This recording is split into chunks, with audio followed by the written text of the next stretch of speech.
ناجي العلي اسمه بالكامل ناجي سليم حسين العلي. لا يعرف تاريخ ميلاده على وجه التحديد، لكن يرجح أنه من مواليد 1937 في قرية الشجرة الواقعة بين طبرية والناصرة، وهو رسام كاريكاتير فلسطيني يعتبر من أفضل رسامي الكاريكاتير في الوطن العربي وفي العالم. بعد احتلال إسرائيل لفلسطين هاجر عام 1948 إلى لبنان مع أسرته، وعاش في مخيم عين الحلوة، ولم يعرف الاستقرار أبدا في حياته. تم اعتقاله في جنوب لبنان من جانب الاحتلال الإسرائيلي وهو صبي صغير بسبب نشاطه المعادي لدولة الاحتلال الصهيوني، وقضى أغلب وقته يرسم على جدران الزنزانة.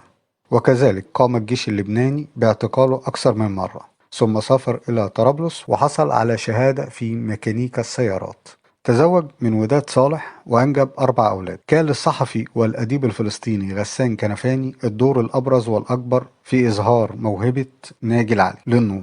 بعد أن شاهد 3 لوحات لناجي العلي، قام بنشر أول لوحة لناجي العلي في مجلة الحرية العدد 88 في 25 سبتمبر 1961. وفي 1963 سافر ناجي العلي إلى الكويت ليعمل محررا ورساما ومخرجا صحفيا في الطليعة الكويتية والسياسة الكويتية والسفير اللبناني والقبس الكويتي، وبعدها سافر إلى لندن واشتغل صحفي في القبس الدولي.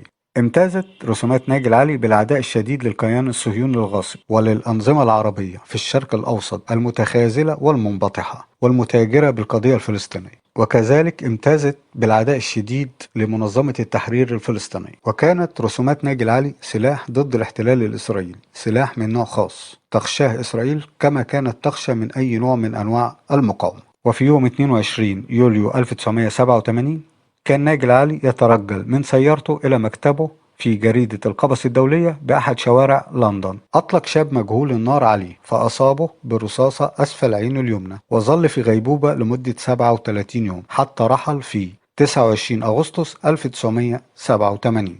ألقت الشرطة البريطانية التي بدأت في التحقيق بالقبض على شاب اسمه بشار سمار، وهو اسم حركي لأحد الشباب المنتسب لمنظمة التحرير الفلسطينية، وأيضا كان عميلا للموساد. وقامت الشرطة البريطانية بالقبض على شاب آخر يدعى إسماعيل حسن صوان، وبتفتيش منزله تم العثور على سلاح، لكن لم يتم توجيه الاتهام إلى أحد من الشابين.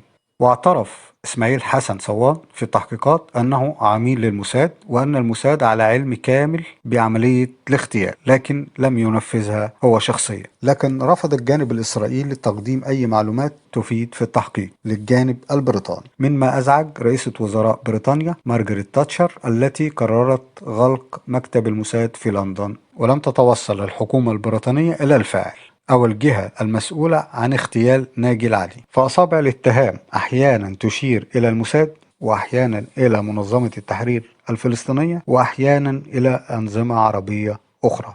الدليل القوي على اغتيال ناجي العلي من جانب الموساد هو قيام جريدة يدعوت أحرنوت عقب فشلها في اغتيال خالد مشعل بنشر قائمة بالاغتيالات الناجحة للموساد، وشملت القائمة اسم ناجي العلي. وفي 30 أغسطس 2017، أي بعد 30 سنة من اغتياله، أعلنت الشرطة البريطانية عن فتح التحقيق من جديد، ولكن حتى الآن لم تأتي بجديد. حنظلة هو طفل في العاشرة من عمره ابتدعه ناجي العلي، ويعتبر أشهر شخصية رسمها ناجي العلي، وكان حنظلة بمثابة توقيع أو علامة مميزة لجميع رسومات ناجي العلي. يقول ناجي العلي عن حنظلة: هو طفل اتولد وعمره 10 سنوات، وسيظل دائما في العاشرة من عمره، ففي تلك السنة غادر فلسطين، وحين يعود إلى فلسطين يبدأ في الكبر، فقوانين الطبيعة لا تنطبق عليه لأنه استثناء، كما أن فقدان الوطن استثناء. أما عن سبب تكتيف يديه خلف ظهره، فيقول ناجي العلي: كتفت يديه بعد حرب 1973 لأن المنطقة كانت تشهد عملية تطويع وتطبيع شاملة، فكتفت يديه دليل على رفضه المشاركة في حلول التسوية الأمريكية في المنطقة، هو سائر وليس مطبع. وعندما سئل ناجي العلي متى نستطيع رؤية وجه حنظلة، أجاب: عندما تصبح الكرامة العربية غير مهددة. رحم الله الشهيد ناجي العلي.